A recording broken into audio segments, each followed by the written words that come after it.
Hey guys, how are we doing? So we're back on another Nuxtaku video. He's got an honest descriptions out, and you know how much I love these honest anime description videos. I find them very funny. But it's about Goblin Slayer. If you've seen episode 1 of Goblin Slayer, I was not expecting that at all. Oh, I didn't know what to expect from it, and then some dark, really dark stuff happened.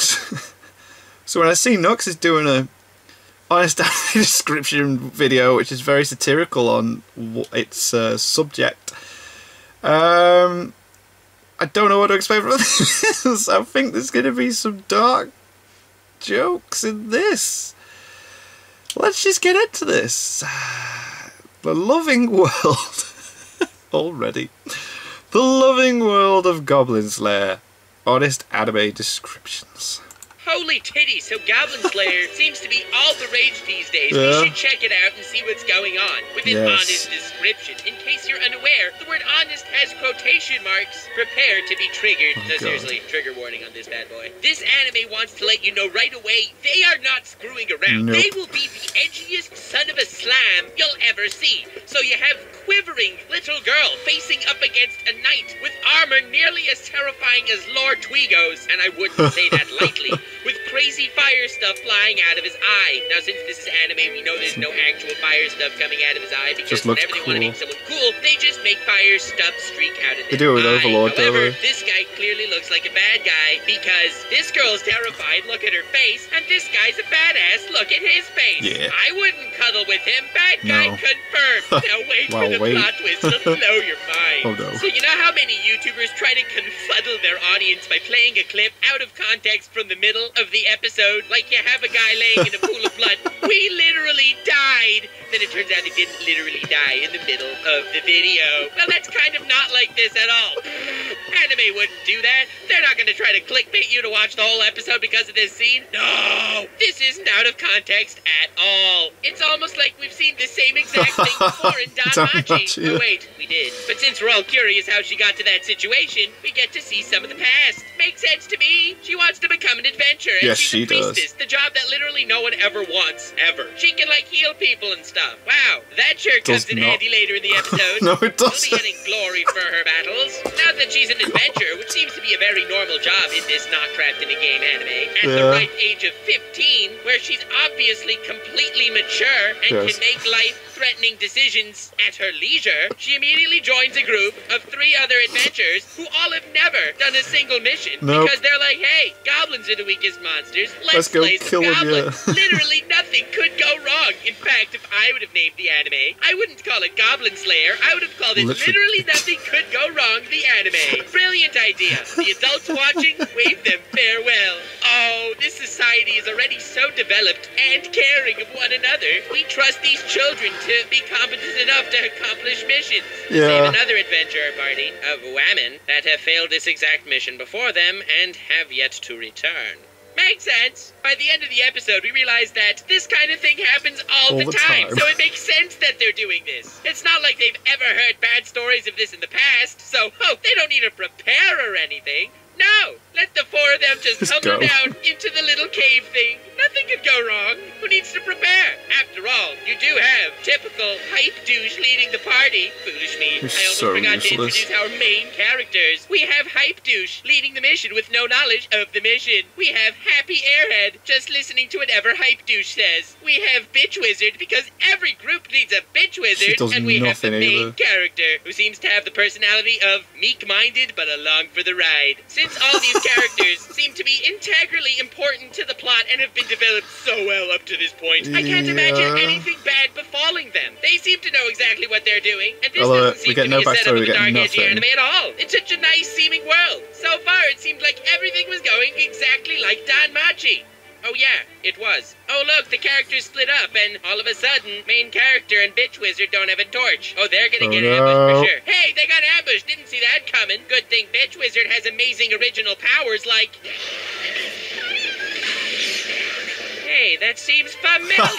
Nah, probably my imagination. But this woman gets wrecked and the anime gets real. We are leaving Danmachi territory, fam. Really the anime just went full Kuroinu. Bitch wizard is stabbed, so the white mage, priestess lady who has the ability to heal her, can finally show her worth. Spoilers, she doesn't. But don't worry, Hype Douche is here and he is prepared. LOL. He gets freaking destroyed by the little bastards. This is so sad. Alexa, please play Vento Oreo. Don't worry, they're 2 down and 2 to go, but one of those remaining 2 is a main character, and the other one is about to go down in history. She attacks them, doesn't even defeat a single one of them, but since there's like a zillion of them, those horny little bastards who have been capturing girls, well, to put better, you know how you like those edgy hentai? This is basically edgy hentai from a horror perspective. All of a sudden, it's horrible instead of your favorite thing you like to do under the covers where no one ever sees you because it's really way too creepy. Horny goblins for Supreme Court.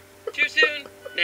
But you can tell the brilliance of adaptation from this amazing it's so work. awkward. In the light novel, we actually had backstories to those 3 characters. Yeah, in the manga they actually had we heard their dreams and it made it more tragic. So it was actually really freaking sad when, well, stuff that made them not very happy happened to them. But the anime was like, why do we want our viewers sad? Yeah, they just took it out. Anime is to make people happy. There's literally nothing sad in this show. Let's take out all that stuff and just introduce the characters like lumps of flesh. This is Hype Douche. This is Airhead Bimbo, and this is Bitch Wizard. Aw, they died. Obviously, the emphasis isn't for you to feel bad for these characters because they weren't really characters. But the idea to get across is, look how horrible these goblins are, and someone needs to slay them. Yes, these terrible, cruel goblins that 4 people went into their home to massacre to go kill them. Yeah, I suppose that's a weird way of looking at it. Ferocious beasts. I legit felt worse for the good guys in Kuroinu, and that's a hentai. Despite having the same exact plot, mind you. Then we go back to our main woman, who is terrified of the goblins slowly approaching upon her,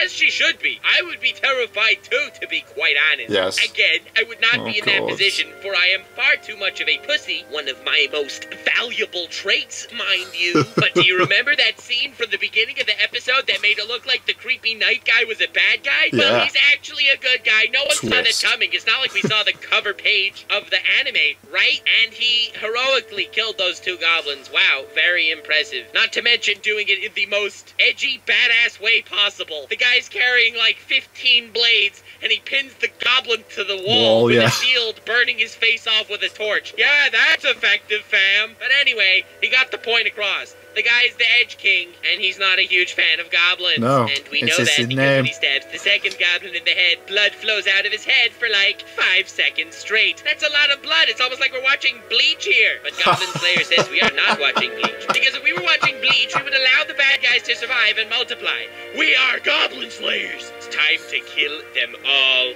And they do. Good thing he had the little priestess lady to help him out. She was extremely helpful, blinding them 2 crucial times. It's almost like he knew that she'd be there before. Except he didn't know she would be there before. I want to meet this guy. I want to know the person whose favorite pastime is going into smelly cave pits, exterminating goblins with the chance of being completely blindsided and destroyed. This guy probably had a hell of a backstory, potential daddy issues, and so much edge it's as if he wants to kill his older brother to avenge the Uchiha clan. But it's cute how he goes about killing the goblins, you know, with a completely different strategy to wipe out every individual goblin. I mean, it's not like you could use the same plan twice, right? Or is it just to make him look cooler? Well, anywho, they eventually rescued the women that were captured there, and they killed out the goblin babies. But wait, how are there goblin babies if there were no women goblins? Yeah, I will not answer that question, for the answer is far too traumatizing for this audience. And honestly, a little bit gross. To be honest, though, these goblins are obviously sentient and obviously conscious. The fact that they can only multiply with human women means that they are fighting for their own species, and the fact that they kill adventurers that invade their homes also means that they are protecting their species. If this doesn't get into a philosophical series like Shinsekai Yori does, by the way, Shinsekai Yori's amazing. I'm sorry, DigiPro. It's freaking great. Then I will be disappointed. Now, a lot of people ask me, Nux, what were your initial thoughts? Is Goblin Slayer a good anime or not? So, to be quite honest, you can't really tell right now. Until this point point, is basically all backstory for what the show is going to be. So I do not know, after one measly episode, which is the backstory, how the show's gonna progress. Now, I assume there were 3 basic purposes to this episode 1. The first purpose would be the backstory of Priestess Girl, who is going to be the main character. Yes. The second will be her relationship with Goblin Slayer and how it blossoms, because I have a feeling they will be the main duo of the series. And thirdly will be the cruelty and viciousness of the world they inhabit. To be honest,